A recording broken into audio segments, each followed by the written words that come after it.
Now our panelists. José Díaz-Briseño is Washington correspondent for Reforma, the Mexico City Daily.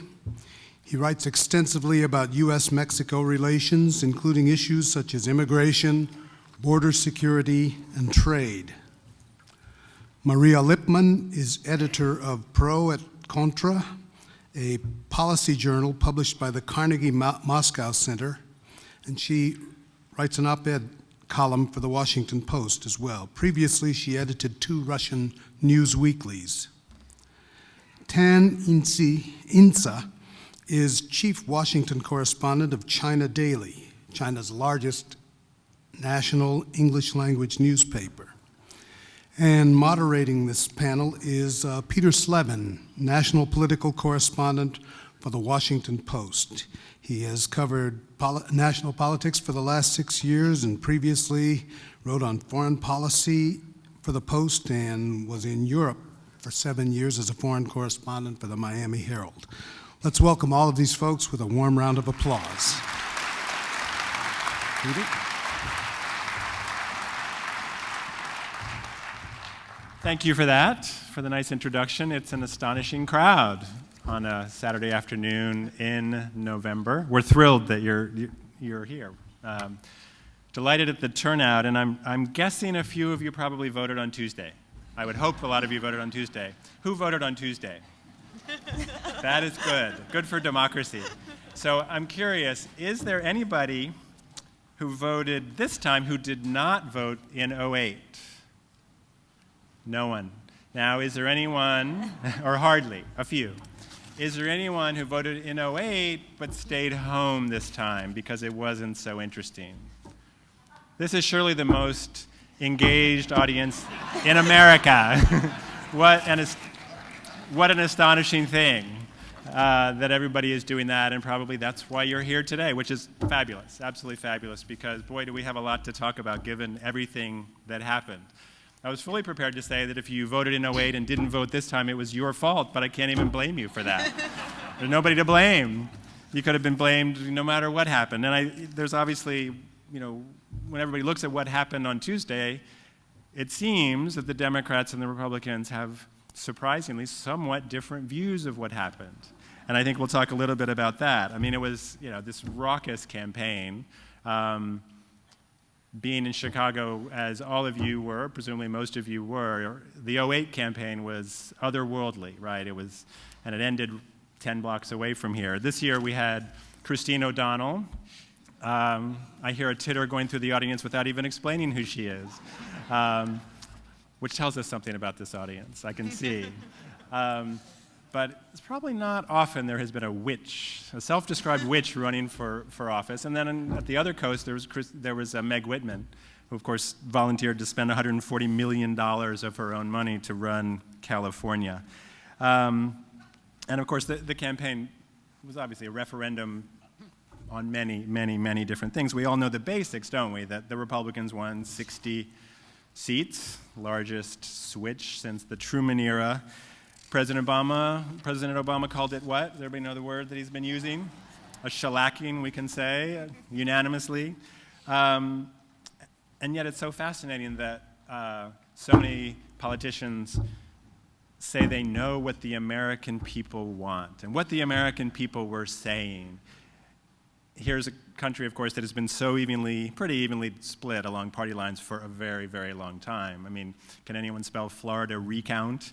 Which was 10 years ago. And of course, never mind, too, amid all these certitudes, that majorities of American voters in exit polls on Tuesday said they weren't feeling particularly good about Republicans or Democrats in Congress. It was an angry vote, I think, on many fronts. But I was struck by what John Boehner said. He's as everyone knows, the prospective next Republican leader of the House, Speaker of the House of Representatives. He said this. He said, the statement made by the American people this week was a repudiation of Washington, a repudiation of big government, a repudiation of politicians who refuse to listen to the American people. The people have been clear. The job-killing spending binge in Washington must end, and our Congress must change. That was what he drew from this. Now, that word change we've heard before, and we heard it pretty recently. It wasn't that long ago, and it really was just down the road in Grant Park, and it was only 24 months ago when President Obama, President-elect Obama at that time, opened his remarks after this remarkable, unlikely campaign, this victory of his, saying that the election answered the question of anyone who would doubt the power of democracy. To him, the 2008 election showed that the dream of our founders is alive in our time. And you'll remember that there was joy, abject joy, if that's not a contradiction, among the Democratic faithful on that uncommonly balmy night as he spoke. He said that the 2008 campaign was a triumph of hope over fear, a theme that he returned to a little bit this year on the stump, including when he came here to stump for Alexei Giannoulias. He said the election provided an answer that led, quote, those who have been told for so long by so many to be cynical and fearful and doubtful of what we can achieve, to put their hands on the arc of history and bend it once more toward the hope of a better day. It's been a long time coming, but tonight, because of what we did on this day, in this election, at this defining moment, change has come to America. So one of the questions for the panel today is, which is it? Whose change are we talking about here? Is it just perpetual change? Is Boehner's version of the verdict of the proverbial American people right? Is it Obama's? We have brought three very smart journalists to town today to talk about some of these themes and to talk about this pretty darn tumultuous journey of the last 21 months or so. We're going to talk a little bit about the beginnings of the Obama era and ask what the president's leadership has meant in this country, which they're covering, and to the United States' role and image abroad. We're going to take a stroll through a number of topics, and we will certainly save some time at the end for some of your questions. We've gotten some early introductions underway, but I'd like to begin by, again, telling you who the three journalists are who are here, and then they'll each speak for a couple of minutes, and then we'll get started talking about the election. Yingzi Tan is the chief Washington correspondent for China Daily, which is a widely read English language daily. She is focusing pretty explicitly, pretty specifically on US-China relations at a very pivotal time in that relationship. She attended college in China. She also attended college and studied in England. She worked for the Beijing Olympic Organizing Committee before she became a journalist, and before she hung up her spike, she was a very, very fast sprinter at 100 meters and 200 meters. Maria Lipman, who flew here yesterday from Moscow, edits a policy journal for Carnegie, Contra. She previously was a senior editor at the Russian news magazine Itogi, when there were such things in Russia, before Putin's time. You may have seen her work in the Washington Post or in the New Yorker. She's pretty regularly quoted on, interviewed for NPR and the American networks. And then José Díaz-Briseño is the Washington, D.C. correspondent for Reforma, which is Mexico's leading newspaper. He writes incisively about some very significant issues for the United States and Mexico and their relationship, and issues that really, as you can see, and everybody in this audience certainly knows, are really dividing the two countries: immigration and drug policy and trade especially. Before he moved to Washington, Jose was based in Tucson, along the border, so he has some very good and astute and real observations about what's going on there. So I think what I'll do is first ask Yingzi to speak for a couple of minutes, and then Jose, and then Masha. Hi, everyone. My first name is Yingzi. It's kind of difficult to pronounce. As I have proven. Okay. I'm very glad to come here because it's my first time, and before I came here, I have heard so many things about Chicago. One of the most important things is that my hometown in China, Chongqing, is called China's Chicago. Local officials like to brag about the similarities between the two cities because, like Chicago, Chongqing is a very big city with 30 million people. It's in terms of population, it's maybe the largest city in the world.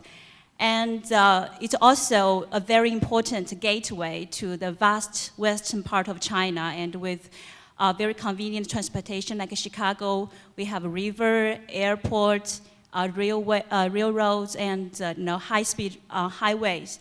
So even the economists have an article about my hometown called my hometown, China's Chicago. But when I came here, I began to wonder whether my local officials have come here or not, because if they have come here, I don't think they will say Chongqing is China's Chicago, because my hometown is far lagged behind what I have seen here.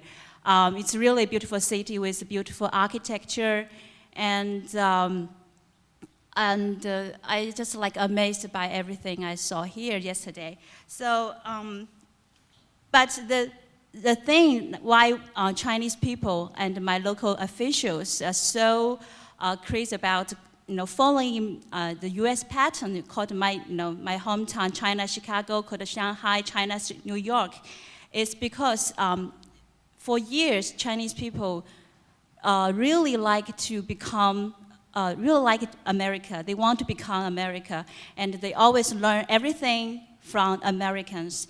And so that's why we are so eager to catch up with anything Americans are good at about. But on the other hand, I think that Chinese people now, because of the fast economic development, they are too confident. They sometimes become ignorant about what's happening in the world. They feel good about themselves, so they call themselves China's Chicago, but it's far from that. For years, I've been writing about China-U.S. relations, and there's a very good metaphor I like about China-U.S. relations. And people say that China and the U.S. are like squabbling couple.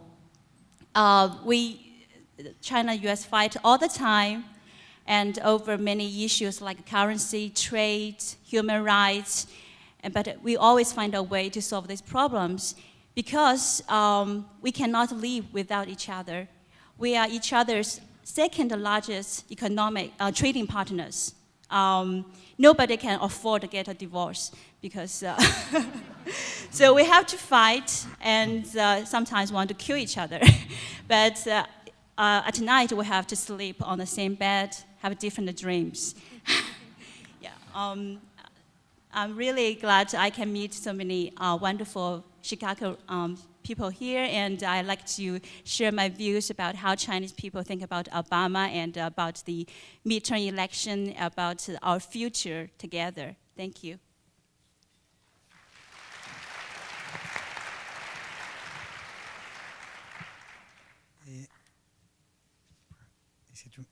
Can you hear me? Perfect. Hey, well, I will start by saying thank you to all of you for being here. Thank you to Peter, and thank you to the festival for inviting me here. It's really, really exciting. It's not the first time I've been in Chicago. I've been here at least 4 or 5 times. But yesterday, after a hard day of work, I rushed immediately to Shoko, the place of Rick Bayless downtown, because I really wanted to see and to taste with my own mouth what exactly was he preparing there. And I can tell you that it's officially been approved. It's truly Mexican, and in many ways, it's a very sophisticated place that I'm sure will influence Mexican cuisine back home. But anyway, I'll continue with Peter's mood of taking a little poll here, and I would like to ask you, how many in the audience have been to Mexico? Ooh, exactly. Wow. So, yes, you probably are one of the 18 million visitors that Mexico gets every year from the US. The relationship is huge, it's complex, and let's say, for example, Mexico is the second export market for US goods. The total amount of American goods that go to Mexico are, in sum, if you add all of the exports from the US that go to Britain, France, Brazil, and Japan together. So Mexico, either for good reasons or for bad reasons, is tied to your future for the long run because we have a geographical location that is, well, immediately next to the US. And I just wanted to tell you a little bit about how complex it is for me to be a reporter for a Mexican newspaper in Washington. And it's because the agenda is so huge that sometimes I have to be talking, for example, to Senator Patty Murray from Washington State about frozen potatoes that have been, that have gotten some tariffs into Mexico, and she's really worried about the Canadians taking over the frozen potato market in Mexico. And at the same time, I'm talking to Congressman Luis Gutierrez about immigration, or I'm writing about, let's say, fashion started by Mexican immigrants in the US, like the pasito duranguense. Probably you don't know, but here in Chicago, in the greater metropolitan area, there was this fashion started around 8 years ago called pasito duranguense. It's a dance of norteña music that is invented here and now is deeply popular in Mexico. So also, just talking about the immigrant community here is really complex, it's really difficult, challenging, but it's really exciting to be a Mexican correspondent in Washington. If you talk to anybody in DC, everyone has an opinion about Mexico, either if it's an unruly town or either Cancun is better than Cabo San Lucas. There is always something to say.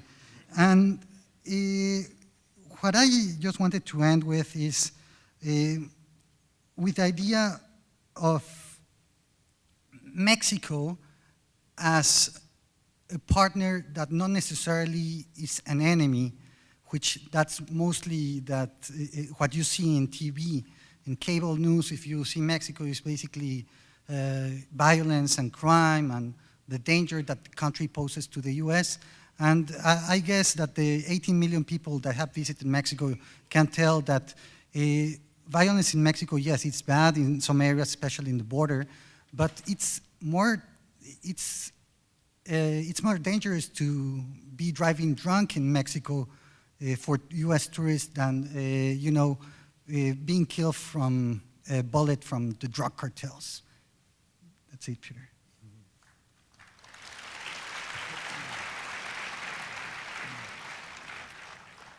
Thank you all. It's a pleasure and honor to be here.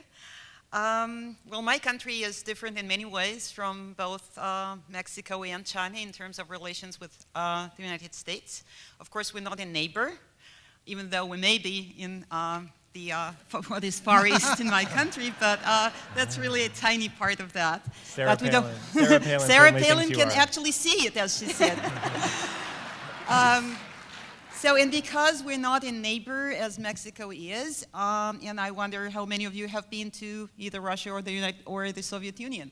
Oh, that's impressive too. And of course it's different from China because, as Inze said, the two economies are so closely interrelated. This is not true about Russian and American economy. One thing that brings our countries together, and actually my city, Moscow, closer to Chicago, is that just until very recently we had the same mayor in Moscow for 18 years who had a reputation of Mayor Daley, senior. He was dismissed just very recently in the month of October. We did not elect our mayor in Moscow.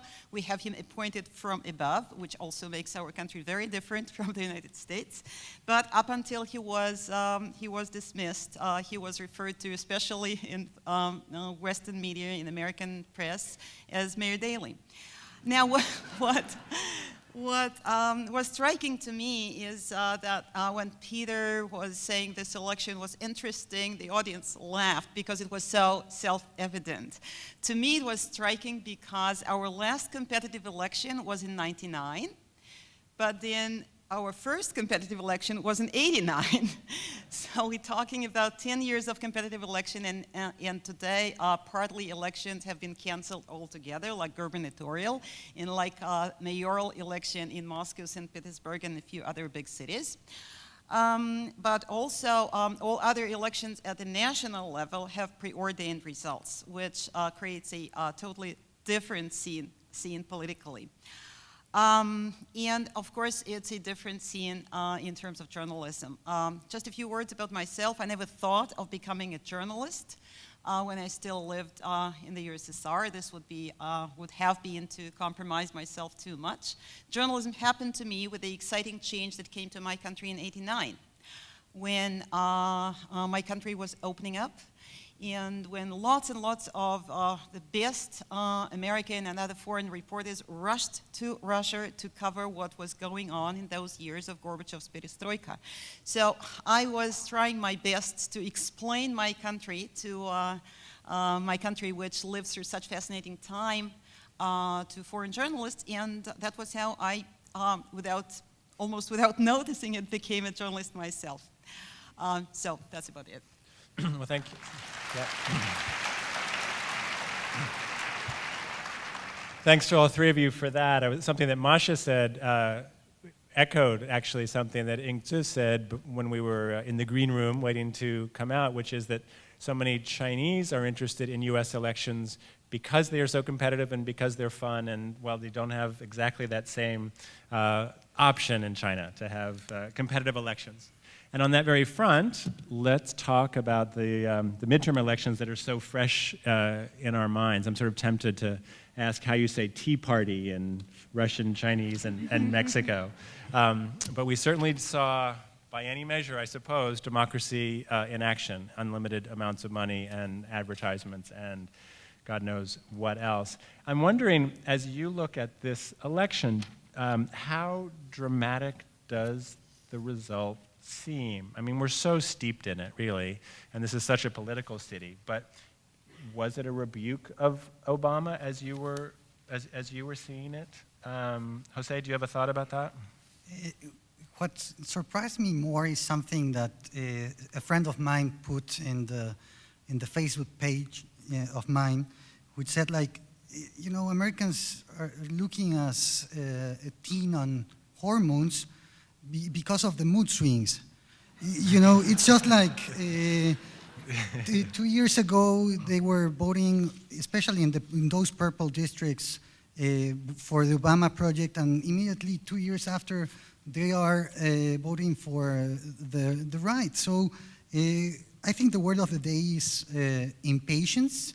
There is something of impatience in the US electorate, and that needs to be thought about. I was reading the other day basically a column by David Brooks in the New York Times saying that there's something of anxiety among blue-collar workers in this part of the Midwest, Wisconsin, even in Arkansas and other places, that really tells something about looking for an answer to economic woes that have not arrived. Mm-hmm. And I think that's basically what I heard while interviewing people: the economy, the economy, the economy. Jobs, jobs, and jobs. Yep. Right. In China, people feel, I want to say that, poor Obama, because as Chinese, we are more patient than you. As we are the largest debt holder of U.S. bonds. Even we are more impatient to wait for the recovery of U.S. economy. But why you are so impatient? Just 2 years. Just in 2 years, you are just blaming everything on Obama for the bad economy, and we need to give time for him. Actually, Chinese people really feel sorry about Obama, because he has a very good image in China. I don't know why, because he's young, he's good looking, and he's very persuasive to young people, and so in China we have a very good impression about him, so we feel sorry about him. And the other thing we care about the midterm election is how it will affect China-US relations. But actually, there's no change. We are so confident that because China is growing so fast economically, America need us. So, so our relationship in the long term will be stable and become better because we need each other so much. So a single election cannot change the China-U.S. relations. But we expect there may be there more pressure on the trade because American companies and Obama's administration want to create jobs for Americans. They will give China more pressure on entry into Chinese markets, on the trade policies, on like the industrial policies. It will give Chinese government more pressure on that to open Chinese market more to the American companies. Yeah. So if Obama's having a bad day, he can go to Beijing. And, yeah, that's true. You can have a I seem to vacation. remember that Bill Clinton used to do that, didn't he? Didn't he love going to Northern Ireland and solving problems there because they seem so much less fraught than they are here? I definitely want to get back to this idea of Obama's image abroad, and that's a good point to get back to in terms of the when we get to that little segment of our conversation. So to you all, the election itself just seems one that you wouldn't want to draw a lot of really big conclusions from, it sounds like. Is that what you're thinking, Masha, too? I actually would agree with that. Also, I think American pollsters did a very good job, so the results were not really unexpected. But at the same time, I do not think American pollsters were doing a good job because they did not predict this kind of response from the American public, or part of it, to the bailouts, to the healthcare reform, that there would be such a powerful, massive movement against it, clinging to the core, clinging to the roots, to the basics of America. I don't think people were prepared for that. So I wonder what this country of pollsters were thinking about, not predicting that such a public reaction might follow. I think this is not the first time the American public is responding so emotionally to election results, saying basically, this is the end of the world, saying, well, maybe our system is wrong, maybe our elites are bad, maybe our people are not the way they should be or used to be. However, I think only 2 years ago, the American public conducted in quite a different way during an election.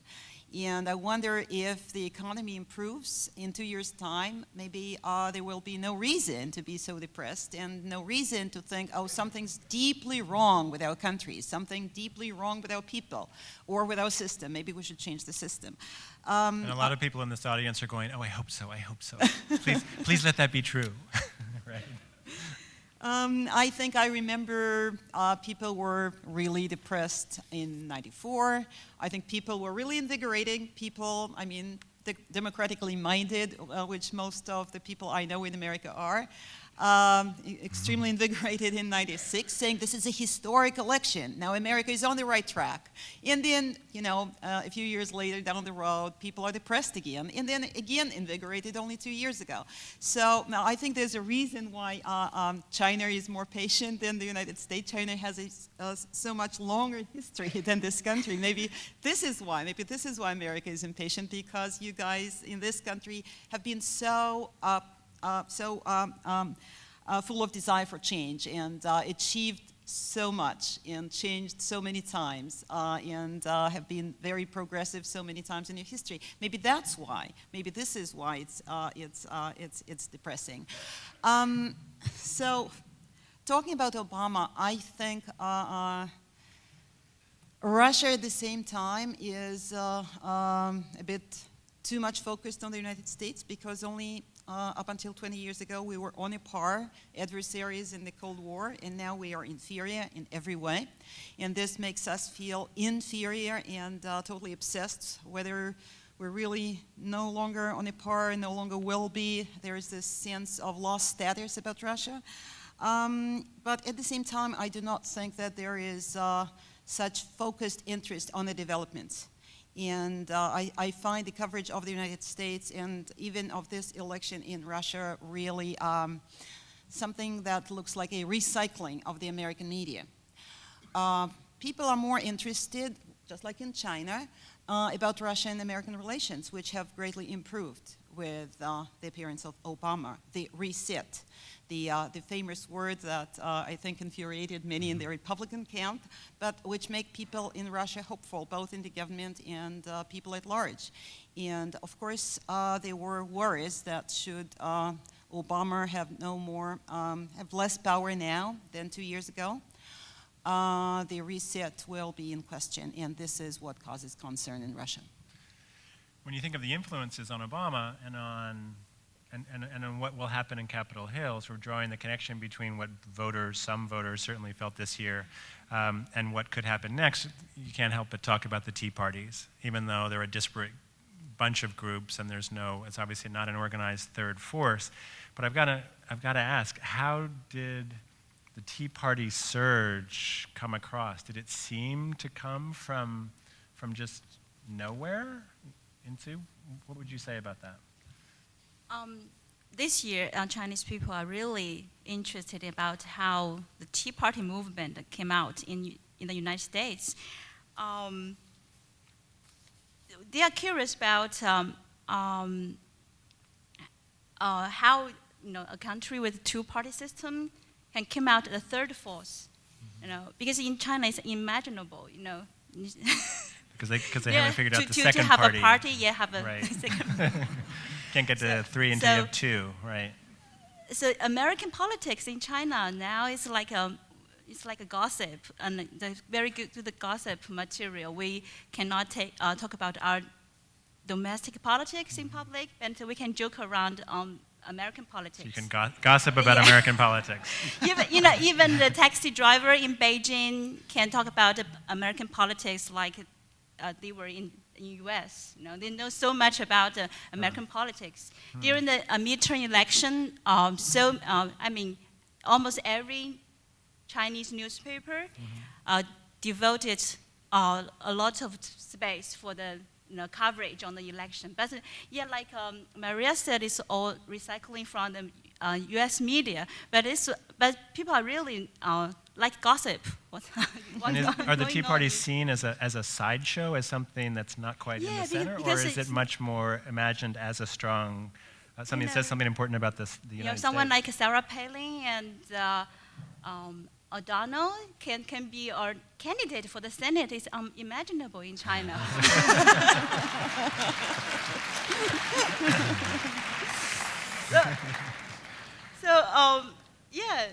People are just like, we love to talk about politics, but because it's forbidden in China to talk about our own, so we like to talk about yours. So suppose Sarah Palin ran for president in 2012, would this be an object of great fascination? Yes, I think so. Yeah.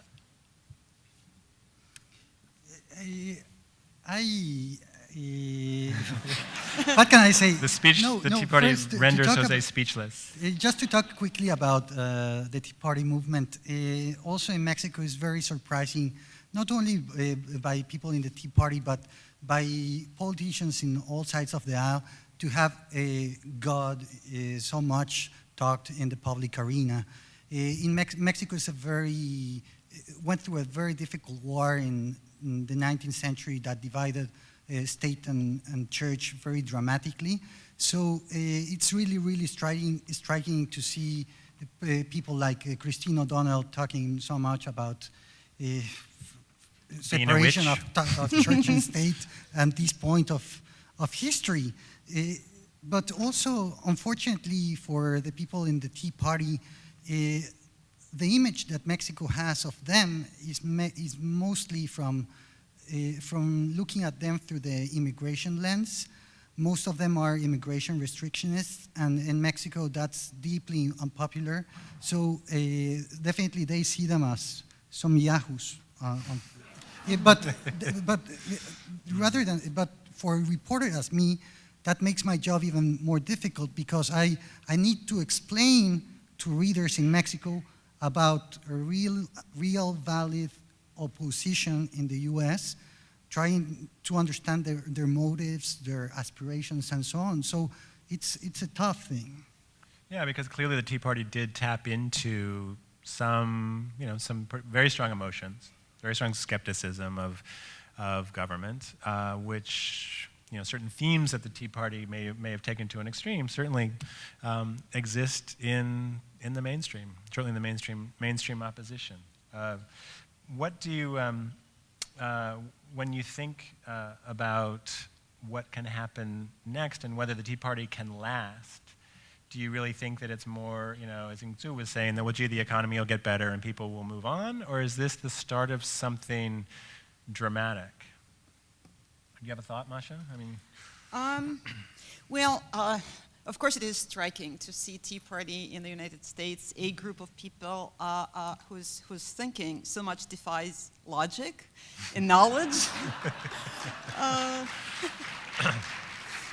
And it's really, what do you do? My question is, if you're a politician in America, what do you do? How do you argue with these people? Because logical argument doesn't work here.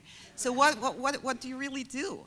But then a more serious question is, why has it emerged? And my sense is, and this may be a way to answer your question, is people find it very hard to get adjusted to a rapidly changing world, to the world that is so much different from even 20 years ago, 30 years ago, in terms of immigration, in terms of so many more different looking, different acting people around them. And they probably thought for a while that this only applies to the two coasts, and we in the middle, this broad, vast middle of America, this is their business. This does not come to us. But it's coming, and they need to somehow cope with that. And the way to cope is to hide from the complexity and cling to things simplistic, oversimplified, conservative, things as they used to be.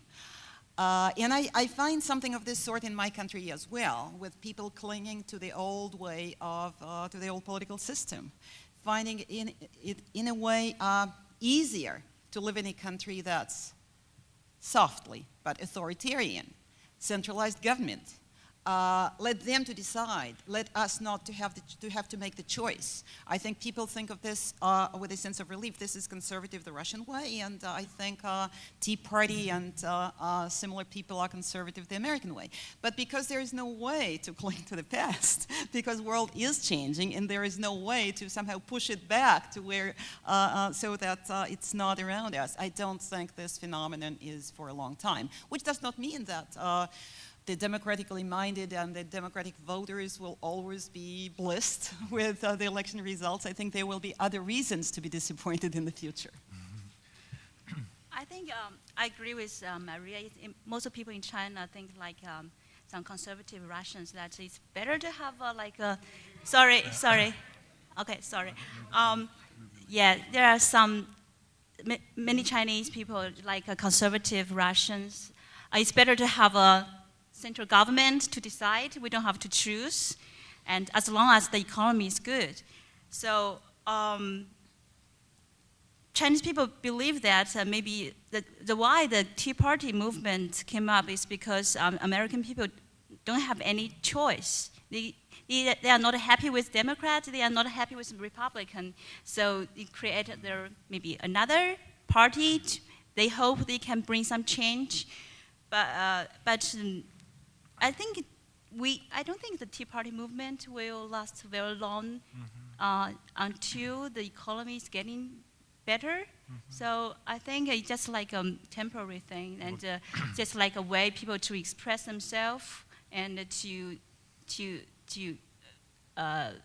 voice their unhappiness with the government and the two parties. So they're sort of voting with a certain anger or out of a Yes. certain frustration, but they may be able to attach those emotions to others, or those parties may respond in ways that will make the Tea Party or the third party's idea go away. Yeah.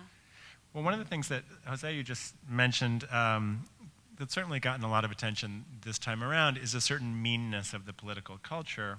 And certainly with a lot of advertising and a lot of Tea Party and Republican campaigns, not to put too fine a point on it, but some xenophobia. Jose, as I mentioned before, was based in Tucson for a while, and so he covered the border. And we had this year Arizona Senate Bill 1070, which, as I'm sure you all know, Obama has spoken out against. The Justice Department is challenging But in Arizona, it was one of the things, along with the candidacy of J.D. Hayworth, that forced John McCain even farther to the right.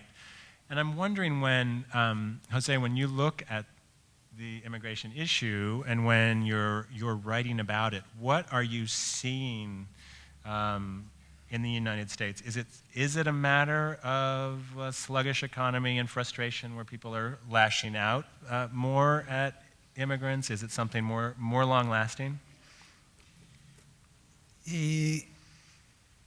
Well, it's really interesting because the immigration issue has become an electoral issue all of a sudden, and I just want to recall what happened when I arrived in 2005 to DC. I took a trip to Las Vegas, and I was there not for fun, but because I was attending an anti-immigration gathering. It was really interesting to me, for me as a reporter, to see what these people really thought, what they really had in mind. Tom Tancredo, the former congressman in Colorado, was there. He was the main speaker, and you can hear some of these wild ideas about immigrants bringing new diseases to America, taking out social services without not giving back anything. It was really tough talk. And it's surprising that now Tom Tancredo was almost elected governor of Colorado. So I think the mood has changed completely from 2005 to now, and it's because there has been no solution to the problems that immigration causes, unfortunately, and people are just expressing some anger from their, economic bad being. That's my. Mm-hmm. You think it's mainly an economic thing? Exactly. You don't think that it's so much that people are lashing out of some sort of fundamental fear? I mean, Marsha's point of the sense of the world passing, some people having the sense that the world is passing people by. I know in my own reporting I've gone out and talked to people about what frustrates them, and I'll talk to a working class white man who will say, well, what drives me crazy is when I want to call over to Sears and it says, well, press 1 for English and press 2 for Spanish. Why should that happen in my country? And we're seeing also in the shifting the shifting sense of culture, you have the obviously civil unions for gay couples and now gays in the military, and it's I thought it was interesting that Masha used the word cling, because people in this audience will remember a certain time that President Obama used the word cling right before he was elected out in San Francisco, and may never live that one down. This year in the campaign, there were a number of anti-China ads that surfaced. The New York Times had a piece in October pointing out that already to this fall, there have been 29 different ads that in some way or another cast China as this rather mean spirit, and candidates who were shipping jobs overseas to China or allowing China to steal jobs should be punished. And it was beyond just an economic argument, wasn't it? And I think, Yingzi, you were doing a little bit of work on that. Yeah. When I look at those ads, I just asking myself, do American people really want those jobs, like $2 a day, or just like cheap labor jobs in China? So I know it's like it's an internal criticism, to the Democrats, but from the Democrats to Republicans. But I just want to argue that maybe American people are still not used to the changes in the world economy, because the low-end, cheaper labor jobs used to be located in Asia, but now most of them are transferred to China. So that's why you blame China for that, the whole Asian areas. And those jobs are really, really cheap. That it's not good jobs actually. So do you really want that jobs? And the second argument is that the appreciation of Chinese currency, because you blame China for undervalue its currency to steal jobs from America. And in the same time, do you think about if Chinese currency appreciates 20%, how's your life will going to change in America? No, because 90% of products are made in China, and you were going to face a 20% price hike. In that Americans product. do like getting the goods that are produced in China. That's true. It's a yeah, paradox. but if we, if we appreciate our currency, the price will going up. So it will, it will affect American consumers as well. So maybe we should compromise in some ways, not to blame each other for each other's economy, and also, I like to point out the image in those ads about Chinese people are not very good. Because I don't know how many of you have seen the video about a Chinese professor teaching Chinese students why U.S.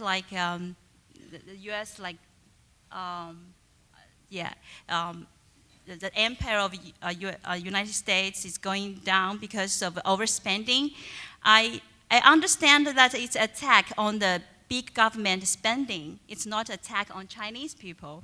But the images in that ads really make me a little bit uncomfortable, because the professor looks so ugly, and the laughter of him so evil. Well, it's a little bit like it's almost like a Cold War ad in a way, Yes. when there was this great sort of superpower competition. And it was striking, I thought, when President Obama delivered his press conference on Wednesday, where he spoke at great length about how he saw the world, and he uses China actually as a positive example, a model almost of some things that the United States should do right.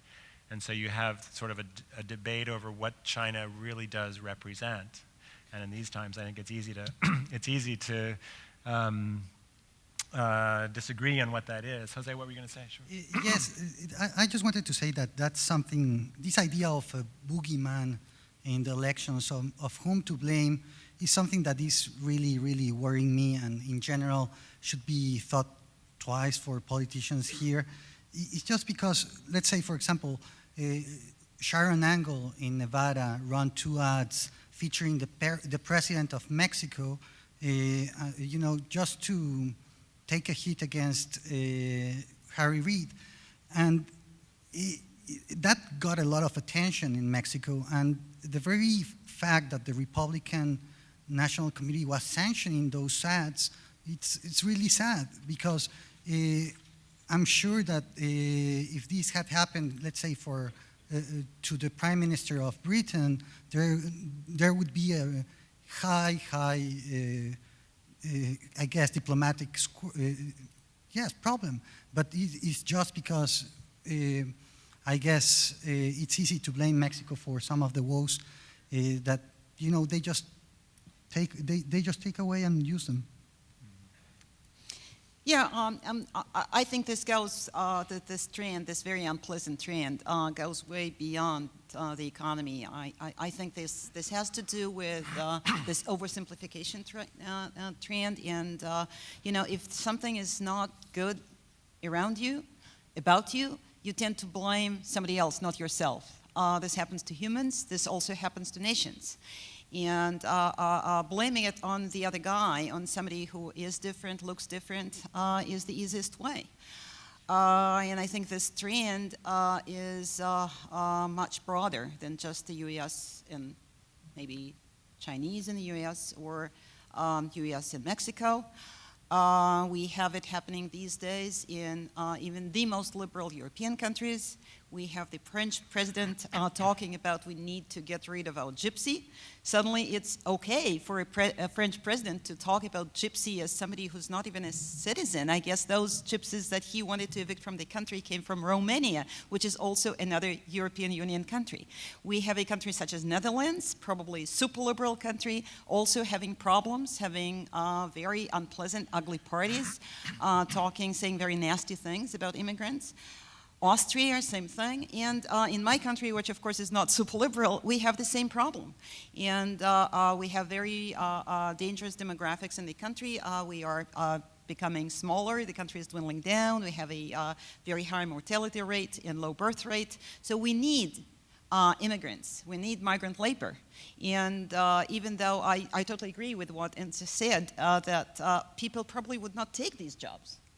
However, they are angry and they sometimes act in an ugly way. And I'm sorry to say in my country there is racial violence, something that we didn't have before, against people who look different. People who come to make some money and maybe send it to their families, but also do some work, some jobs that the Russian people would simply not do. People from Central Asia, people from the Caucasus, and the sentiment is exactly the same. I think this goes beyond the economy. I think this is a very unpleasant trend that we are experiencing in many countries of the world these days. There's a tougher question, which is whether Obama is also other to a lot of people. And there's certainly lots of internet traffic on this, and having to do with, as again you all know so well, 18% of Americans think he's probably Muslim, leaving aside for the moment about why that would be a bad thing. Large percentages of Republicans and others think that he was born in another country. Do you think that he is being vilified because he doesn't fit the dollar bill currency image of what an American president should look like? I think I have to admit that one of the reasons Chinese people like Obama is because he's African American. Because he represents an American dream that anyone in America, if you work hard, study hard, you can become the president of the United States. So that's why Chinese people are so in love with America because of opportunities. But when I came here and I noticed that actually people here are quite, many of them are socialist, racist, because I noticed like in DC, African Americans, they live in small part of the city. You cannot see them in downtown around the White House. They are live together and not interfere with others.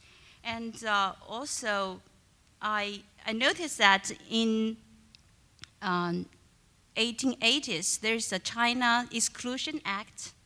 It's about exclude Chinese immigrants and deny them with citizenship.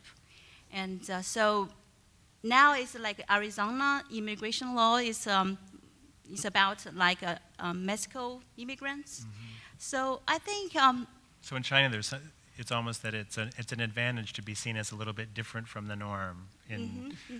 But I think it's still in this country, many people are, have different idea about African American because. Well, one of the things that's also so interesting about is this gets a little bit to what Masha was talking about how we're looking for simple truths and things that are sort of easily reduced to a label. And Obama seems to be able to be called a socialist, a fascist, a communist, maybe a Nazi. There are pictures of him with mustaches, or sometimes all four of those at once. And I have to ask Masha, having grown up in the Soviet Union, how does it sound when you hear Barack Obama called an American president from a mainstream party and maybe center-left policies called a socialist or a communist? It sounds hilarious. It sounds totally absurd. The closest, I think, in today's world, the closest country to the socialist ideal is probably Sweden. But I'm afraid this is not what the anti-Obama Republicans have in mind. This is not the big scare. Oh, we are becoming like Sweden.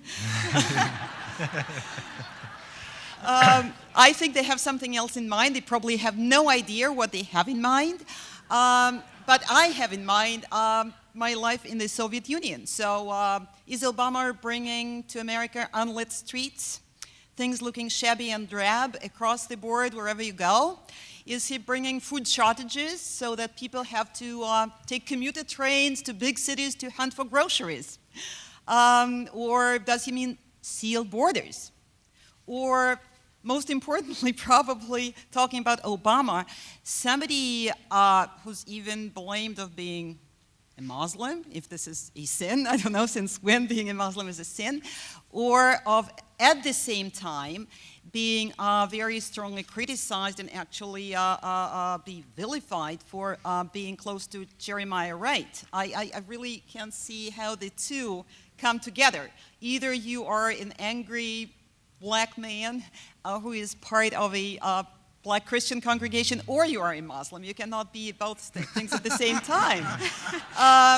Or if you're a socialist, you're an atheist, and you are anti any religion, and actually religion in the socialist Soviet Union was almost outlawed, just like private property was outlawed. So is Obama against private property? Is Wall Street suddenly disappearing into thin air because Obama is president? So all of this sounds so absurd that you really leaves you wonder, how do you argue with these people? How do you argue with people who do not listen to reason?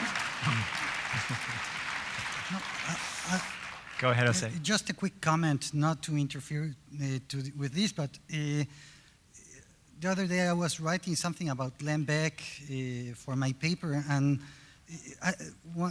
someone sent me an email and said, you know, it's as if you were talking about a parallel universe, because he talks about these crazy ideas that no one understands in Mexico, how saying that George Soros controls the whole political process in the US, that he's the puppet master and Obama is just following his orders. It's really, really, really bizarre. I think we have consensus, at least among our panelists. Vince, did you have a thought? Actually, we don't label politicians like that in China. So those words to me, because it's have no meanings actually. Like Nazi, socialist. You know, in China we are confused now whether we still follow the socialism anymore. So we have the socialism with Chinese characteristic. So nobody knows what it is. So, so when you mention socialist to Chinese young people, we have no idea what is that. So, those labels in China don't exist actually. In the next 10 minutes or so, before we take some questions, I'd love to get your thoughts on how Obama's election and now his first 2 years have played abroad. We focused a lot, certainly, on what's going on in this country. And many in the audience may recall part of President Obama's, then Senator Obama's stump speech in 2007 and 2008. It was something Michelle Obama used too. It was a moment in his speech where he said, and Mrs. Obama would also say, imagine the message it sends on Inauguration Day if Barack Obama, who has come from where he has come from and accomplished what he would be accomplishing by winning, takes that oath of office. And Obama has built this very much into the narrative of his life, and of course, as you all know, of how he sees the United States as being a more tolerant and more open country. Since he's taken office, he gave an important speech in Cairo to the Muslim world, and to his surprise, of course, won the Nobel Peace Prize, surprise and chagrin, and then used that speech in Oslo to say, gee, an awful lot of people have done an awful lot more for peace than I have, but let me talk a little bit about what I think this award is for. And he talked some about war. and he talked about just wars. He talked about how he sees the United States' role in the world. And among the things that he said was that sometimes there needs to be war and sometimes it can be avoidable. He said, we must begin by acknowledging the hard truth. We will not eradicate violent conflict in our lifetimes. There will be times when nations, acting individually or in concert, will find the use of force not only necessary but morally justified. And yet this truth must coexist with another, that no matter how justified, war promises human tragedy. The soldier's courage and sacrifice is full of glory, expressing devotion to country, to cause, to comrades in arms. But the war itself is never glorious, and we must never trumpet it as such. Now, this is not probably the very same speech that President Bush would have given beforehand. And he was doing this against the backdrop of a very deep involvement of the United States in Afghanistan and in Iraq, where now more than 1 million US troops have served.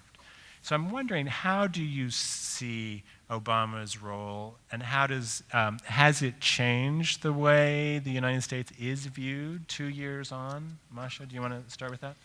There's a huge difference, actually. I think a sea change in the Russian-American relations compared to only 2 years ago, compared to the war in Georgia, when the relations between Russia and the United States reached an all-time low of the past 2 decades of the Russia as opposed to the USSR. That was the heat, the time of the Georgian War was the heat of anti-Russian propaganda here in America, I think. And also, we had our television, state-controlled television, filled with anti-American propaganda. And now the situation has changed, I think, dramatically. And I think it's the effect of Obama instead of Bush, just the very fact of a new face in the White House, but also Obama's policy. And here, I think I will be totally serious. I think he did, it was a breakthrough. I think he was very considerate of Russia's insecurity, of Russia being suspicious of the United States. Just because we were on a par, we were adversaries in the Cold War only very recently, and now we are inferior. Russia is distrustful of the United States. Russia is suspicious of the United States. Russian government is always concerned that the United States is taking Russia for granted. And Obama was able to overcome that. And I think we have tangible results of the policy that Obama's administration is calling a reset. There was an unfortunate beginning of the policy because the very word reset was translated in a wrong way by Americans into Russian. They tried to be nice. They were coming to Russia, and they prepared this little board which said what they thought was a Russian translation of reset, except that in Russian that meant overload. But by that time, I think Obama had accumulated some credibility with the Russian government, so instead of making fun of it, or instead of saying, these Americans, they don't respect us, they cannot even use a dictionary for a proper translation of a word, it was a funny joke. It was really taken easily in Russia, and I think the reset has achieved something. We have the 2 presidents signed the new treaty on cuts of strategic weapons. Russia has softened up its position on Iran, something that President Bush was trying to achieve and failed consistently throughout his term. Now Obama has reached that. We have something of a cooperation in Afghanistan, and actually Russia is really, truly interested in the United States not to fail in Afghanistan, because Afghanistan is much closer to my country than it is to yours. And if there is destabilization in Afghanistan, and there are several very weak states between Afghanistan and Russia, former USSR Central Asian countries, if there is an unraveling in Afghanistan, this will reach Russia and will create very serious problems for Russia. So Russia is cooperating as best as it can. And just recently there was a joint action, something really unheard of in recent years, joint action between Russia and the US in Afghanistan, an anti-drug operation. It was tiny compared to the scope of the American operation in Afghanistan altogether, but I think symbolically it was quite important. So I think that on this front, and I know some people in the Obama administration who deal with foreign policy claim Russian-American relations probably a unique success in the foreign policy of the United States in recent years. If they really do, if this is true, I think they are right, and they deserve to actually claim this success. Well, there's a very pessimistic view in Mexico about the coming 2 years in terms of the US-Mexico relationship. And why? Because most of the things that matter to Mexico go through Congress in the US. Let's say we've talked about immigration reform. Immigration reform prospects are dim for the next 2 years with the Republican majority. Also, gun control laws. Mexico has been pushing hard for establishing or doing some kinds of efforts against the exportation of guns that fuel the Mexican cartels. 80,000 guns have been confiscated in Mexico. There's some controversy about how many of them come from America, but everybody assumes that it's at least 30% of them. With the Republican majority, any kind of gun control is dead. Also, the commitment of helping Mexico in the drug war is also dim.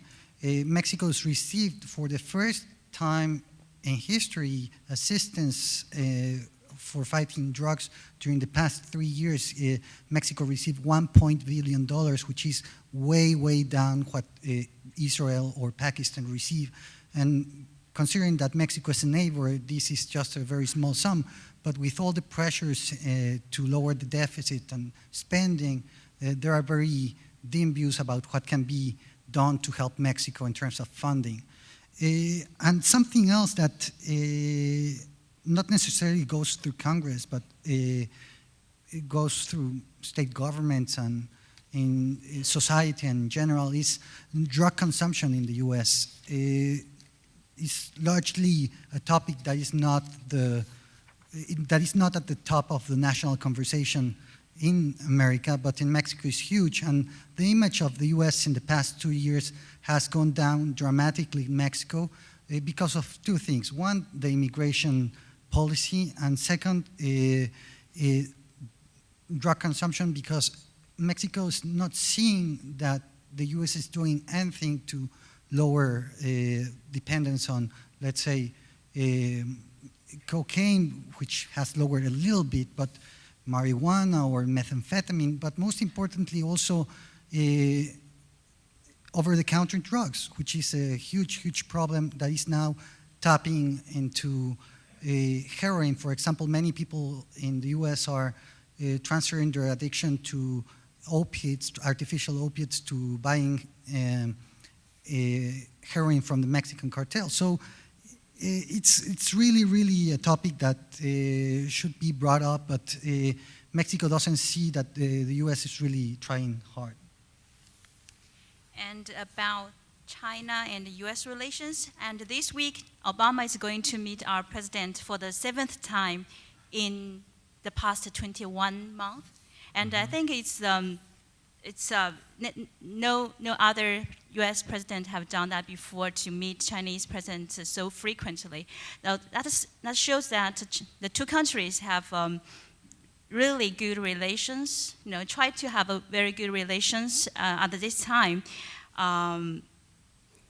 But very interesting is that after Obama was elected, and Chinese people and the government pinned too much expectations on him, because he promised a more open, more tolerant U.S. Government. So we hope that Obama can bring a lot of change into China-U.S. relations. But actually, we got disappointed for a while after Obama met Dalai Lama, after U.S. government sold arms to the Taiwan government. So at that time,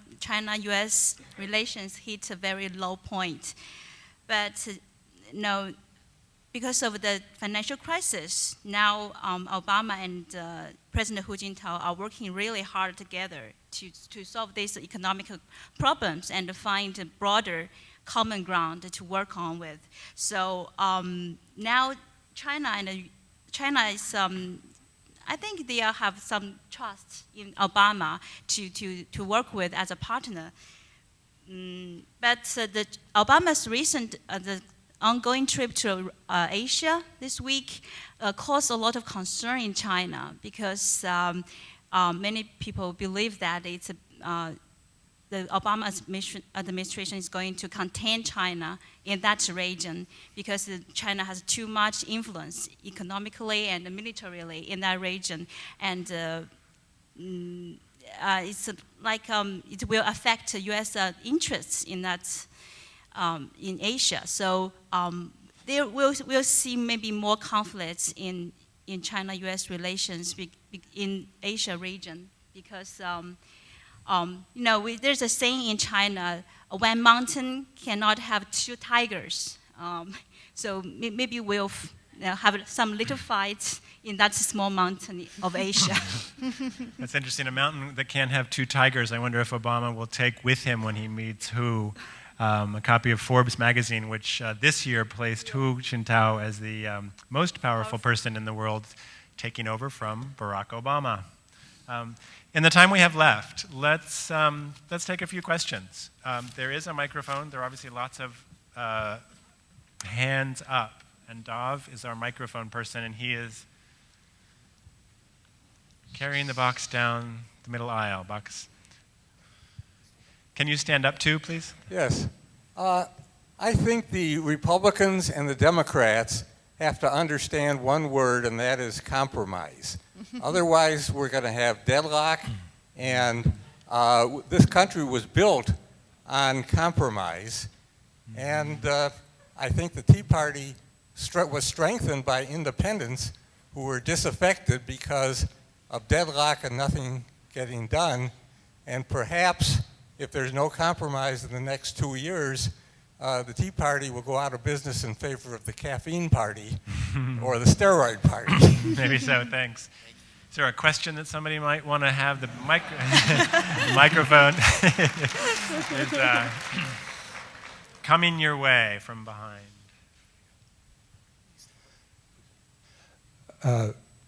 Would the three panelists kindly comment on the view of your respective countries or the people in them on the enormous amounts of money that were spent on this political campaign and in political campaigns in general in America?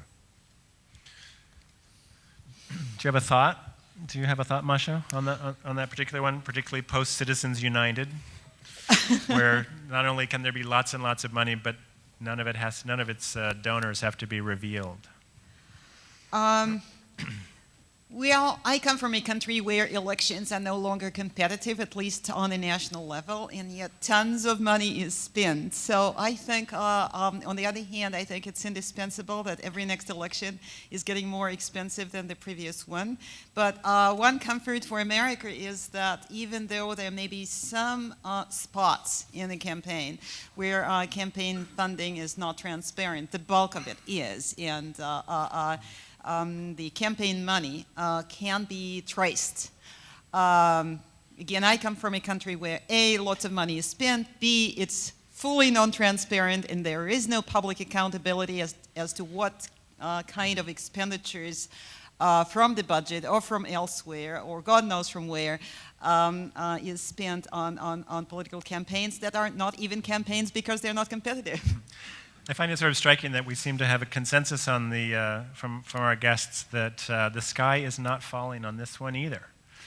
I don't think it is. And actually, if I'm allowed, just one little remark on the compromise. What's amazing to me is that despite this fierce feud and this visceral hatred that the two parties seem to have for each other, Again, coming from Russia, the amazing thing is that there is an underlying consensus. I think there is still a trust in the system, which essentially lets people express their will and bring people to power. I think if people question that, they are in the minority. And also, I think there is a very interesting, call it tug of war, call it a competition for the very basics of America, like who owns the founding fathers? It's we, the Tea Party, who know exactly what the founding fathers bequeathed to us. We can interpret it. We have the monopoly of interpreting the very basics of America to you, or the Revolution, or the Constitution. But everybody agrees that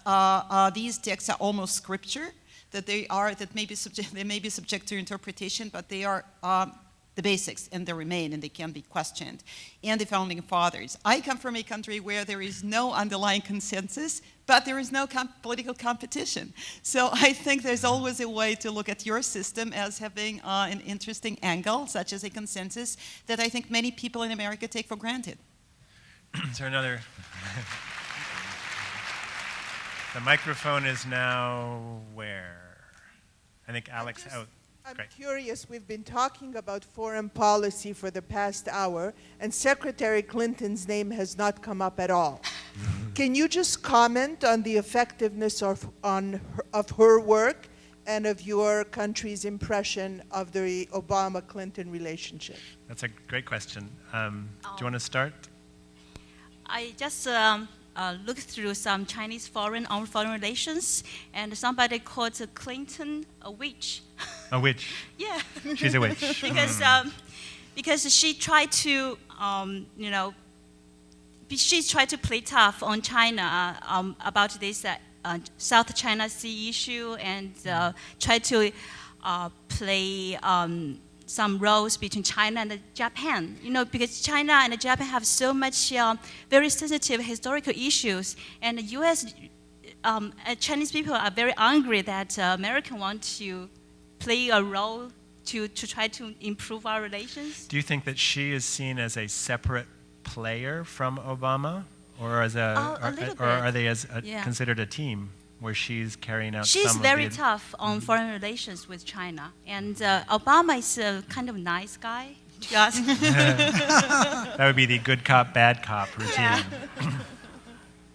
Yeah. Just a quick one, first of all, Mexico is mostly domestic policy rather than foreign policy, and many actors influence whatever happens with Mexico, Janet Napolitano, Eric Holder, whoever, right? The EPA, everybody. But anyway, what I can say is that in her first trip to Mexico, Hillary Clinton got good marks because for the first time in a huge amount of time, a high official from the U.S. came to Mexico and said, we have a responsibility because of the drug problem in Mexico. Our insatiable demand is driving this. That got a huge, great response from the Mexican public. Unfortunately for her, most recently she was saying that Mexico is more resembling Colombia more and more, saying that Mexico's a chaos, there's an insurgency, the government doesn't control territory, and so on, which really got many people in Mexico angry, because what people in Mexico understand what we're going through is basically the construction of institutions like good police, a good judicial system that didn't existed 15 years ago because we were under authoritarian regime for 70 years. Is there another question? I see Dav is all the way in the back and the top. Thank you.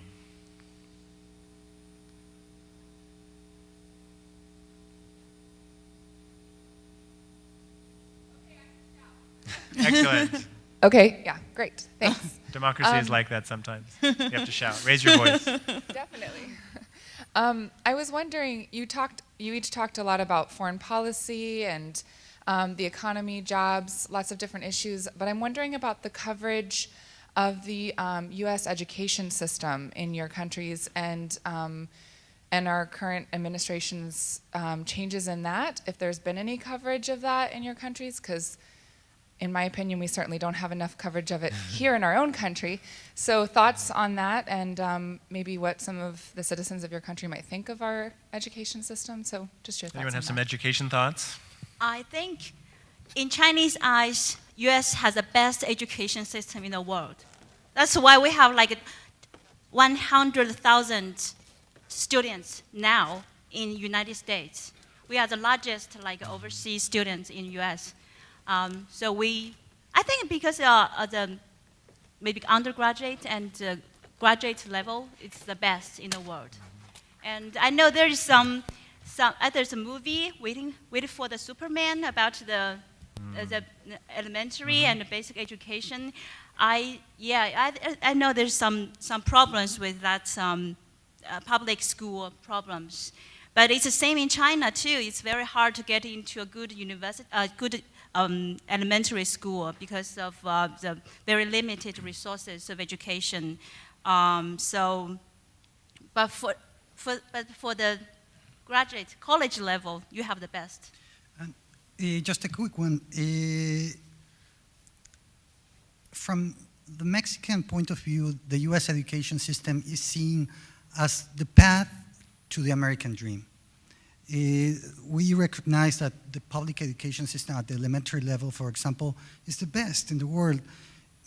Let's say, for example, many middle-class families or upper middle-class families from Mexico that come to live in Texas or somewhere else, even people from the diplomatic corps who are in Washington, they just look the best place to live in order to send their kids to the public schools in America. So people in Mexico really are worried when the U.S. doesn't seem to be paying that much attention to the education system, investments, and so on, because they know that this is the way through which, for example, poor immigrants from Mexico have found a better life here. I wouldn't say there is a coverage of an American education reform in the Russian media, but there's certainly a lot of coverage of the Russian education reform. And like in China, like in Mexico, the American system is seen like a model.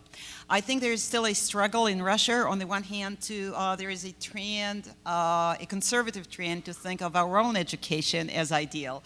But I think in recent years, an opinion has prevailed, especially among the people who deal with education reform in Russia, that we are inferior and we need to catch up, and the American system of higher education is picked as a model. In my own journal, I had an issue just recently devoted to the Russian education reform, and one piece was comparing how China and Russia are emulating the American system. That contributor was writing that the Chinese are way more successful in that, but there was absolutely no doubt that this is what we all should do. Try to model our new or our old but best universities on the American model. So do you suddenly feel so much better about the American educational system? We have time for one more very short question. Very short. If we can get the microphone up here, or you could stand in the red tie. It's over here. Oh, okay. Can you hear me? You can shout, and I can repeat it if we don't hear. It's on. During this past campaign, aside from the attack ads you referred to, there was virtually no discussion whatsoever of foreign policy, period, of any sort. Are you surprised at the parochialism of American politics? So that question suggested that there has been very little coverage, or rather discussion of foreign policy in this past campaign. It was so much focused on jobs and the domestic situation. Are you surprised by that, and does it show a certain parochialism, a certain sort of provincial or small-mindedness on the American side? I think that's fine. You think it's fine? I think because we think that midterm election is more about domestic things. It's not about foreign policy. Mm-hmm. So I think it's good. It's fine for us to just see Americans just look for their own benefits like jobs and health care, and I think that's a good thing to do that. Mm-hmm. Masha? I think it's a shame I strongly disagree with Yingzi on this one. I think America today remains still the only superpower in the world. America interferes militarily in several countries, even recently, and I think it's a shame for the American public to have such so little interest. I think it's a shame not just for the campaign, it's a shame for the American media. I think the coverage of what goes on in foreign countries.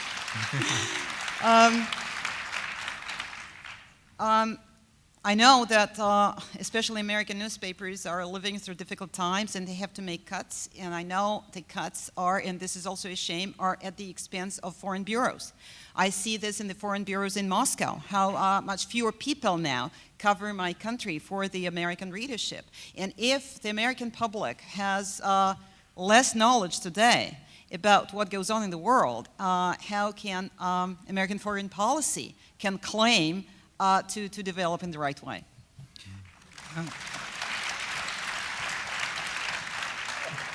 Final thought from Jose. Yes, basically, I'm not surprised, and definitely I agree with her in the sense that not all the electorates in the world are very well versed on international affairs. I wouldn't claim that people in Mexico are very knowledgeable about what happens in Brazil or Russia or in China, but the difference is that the U.S. is still the superpower of the world. So whatever you decide, whatever the American electorate decides, basically, you know, it really has an effect either in Mexico, in Russia, in China, and so on. So really, the American voter counts a lot. Mm-hmm. And, you know, probably foreign policy doesn't win election, but really, it really tells a lot about the mood of the country. I think there's certainly a view, too, that a president who is weaker in Congress will turn more toward international affairs because he or she will have more authority there and more freedom of movement. I want to thank our panelists for coming.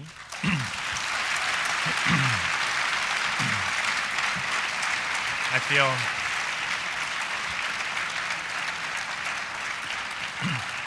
you were very brave to stand up and do this, or be up here and do this, and I feel we're smarter, and I feel we've learned, for one thing, that the United States provides a lot of great fodder for international journalists. I kind of get the sense that we are this grand reality TV show for our... and I think we've learned today that Americans are impatient, fickle, simple-minded, liking to see the world in black and white, can't handle the truth.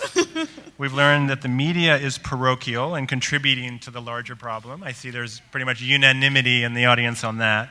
And we've also learned that if things get really bad here for Obama in this country, he can go be elected in China. So. Thanks for coming.